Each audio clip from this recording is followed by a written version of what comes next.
ನನ್ನ ಹೆಸರು ಶ್ರೀಕಾ ಸುರೇಶ್ ಕುಮಾರ್. ನಾನಿಂದು ಪರಿಚಯಿಸುತ್ತಿರುವ ವಿಷಯ ಏನೆಂದರೆ ಸಾಗಾಣಿಕೆ. ಸಾಗಾಣಿಕೆ ಇರುವುದರಲ್ಲಿ ಭಾಗಗಳಿವೆ. ಅವೆಂದರೆ ಹೃದಯ, ನಾಳಗಳು ಮತ್ತು ರಕ್ತ. ನಾನು ಮೊದಲಿಗೆ ನಾಳಗಳನ್ನು ಪರಿಚಯಿಸುತ್ತೇನೆ. ನಾಳಗಳಲ್ಲಿ 3 ವಿಧಗಳು: ಅಪಧಮನಿಗಳು, ಅಭಿಧಮನಿಗಳು ಮತ್ತು ಲೋಮನಾಳಗಳು. ಅಪಧಮನಿಗಳೆಂದರೆ ಹೃದಯದಿಂದ ಶುದ್ಧ ರಕ್ತವನ್ನು ದೇಹದ ಎಲ್ಲ ಭಾಗಗಳಿಗೆ ಕೊಂಡೊಯ್ಯುತ್ತದೆ. ಇದು ಆಕ್ಸಿಜನ್ ಸಹಿತ ರಕ್ತವನ್ನು ಎಲ್ಲ ಭಾಗಗಳಿಗೆ ಒದಗಿಸುತ್ತದೆ. ಇಲ್ಲಿ ಅಪಧಮನಿಗಳು ದಪ್ಪವಾದ ಮತ್ತು ಸ್ಥಿತಿಸ್ಥಾಪಕ ಭಿತ್ತಿಯನ್ನು ಹೊಂದಿವೆ.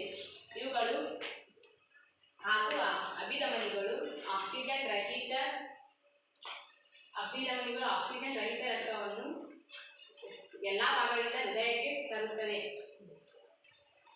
ಹಾಗೂ ಲೋಮನಾಳಗಳೆಂದರೆ ಅತ್ಯಂತ ಸಣ್ಣ ಮತ್ತು ಒಂದು ಜೀವಕೋಶದಷ್ಟು ದಪ್ಪ ಇರುವ ಭಿತ್ತಿಯೇ ಲೋಮನಾಳಗಳು. ಇವುಗಳು ರಕ್ತ ಮತ್ತು ಜೀವಕೋಶಗಳಲ್ಲಿ ವಸ್ತುಗಳ ವಿನಿಮಯವನ್ನು ನಡೆಸುತ್ತವೆ. ಇವುಗಳು ಒಟ್ಟು ಸೇರಿ ಕೂಡ ಅಭಿಧಮನಿಗಳು ಉಂಟಾಗಬಹುದು. ಮುಂದಿನ ವಿಷಯವೆಂದರೆ ಹೃದಯವು ನಮ್ಮ ಶ್ವಾಸಕೋಶದ ಮಧ್ಯೆ ಎಡಭಾಗಕ್ಕೆ ಸ್ವಲ್ಪ ವಾಲಿದೆ.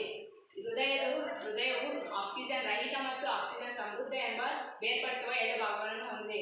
ಮೊದಲನೆಯದು ಎಡ ಮತ್ತು ಬಲ. ಎಡ ಉತ್ಪನ್ನ ಮತ್ತು ಹೃದಯ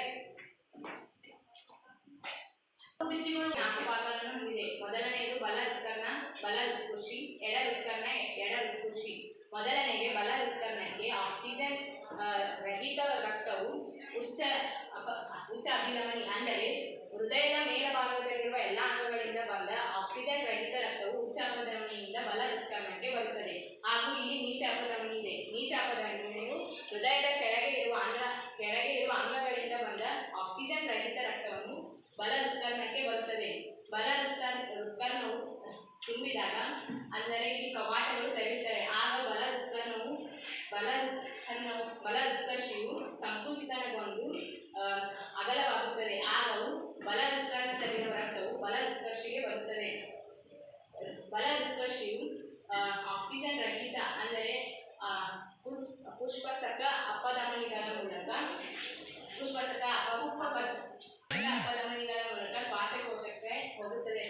ಶ್ವಾಸಕೋಶದಲ್ಲಿ ಗಾಳಿಗುಳೆಗಳಿಂದ ಆಕ್ಸಿಜನ್ ಹೀರಿಕೆಯಾಗಿ ಪುಷ್ಪಸಕ ಅಭಿಧಮನಿಗಳ ಮೂಲಕ ಎಡ ಹೃತ್ಕರ್ಣಕ್ಕೆ ಶುದ್ಧ ರಕ್ತವು ಬಂದು ಬೀಳುತ್ತದೆ. ಇಲ್ಲಿ ಕವಾಟಗಳು ತೆರೆದು ಮತ್ತೆ ಎಡ ಹೃತ್ಕುಕ್ಷಿಗೆ ಬರುತ್ತದೆ. ಇಲ್ಲಿ ರಕ್ತವು ಪಂಪಗೊಂಡು ಮಹಾ ಅಪಧಮನಿಯ ಮೂಲಕ ದೇಹದ ಎಲ್ಲ ಭಾಗಗಳಿಗೆ ಸಂಚರಿಸುತ್ತದೆ. ಇಲ್ಲಿ ಕವಾಟಗಳನ್ನು ಏರ್ಪಡಿಸಿರುವ ಕಾರಣ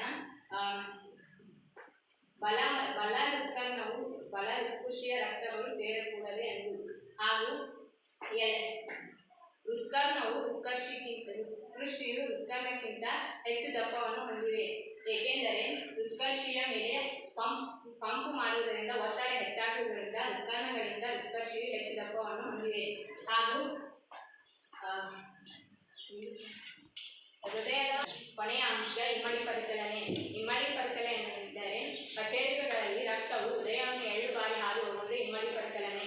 ಅಂದರೆ ರಕ್ತವು ಮೊದಲು ಆಕ್ಸಿಜನ್ ರಹಿತವಾಗಿ ಬಂದು ಬಲ ಹೃತ್ಕರ್ಷಿಯಿಂದ ಮತ್ತೆ ಶ್ವಾಸಕೋಶಕ್ಕೆ ಹೋಗಿ ಅಲ್ಲಿಂದ ಆಕ್ಸಿಜನ್ ಸಹಿತ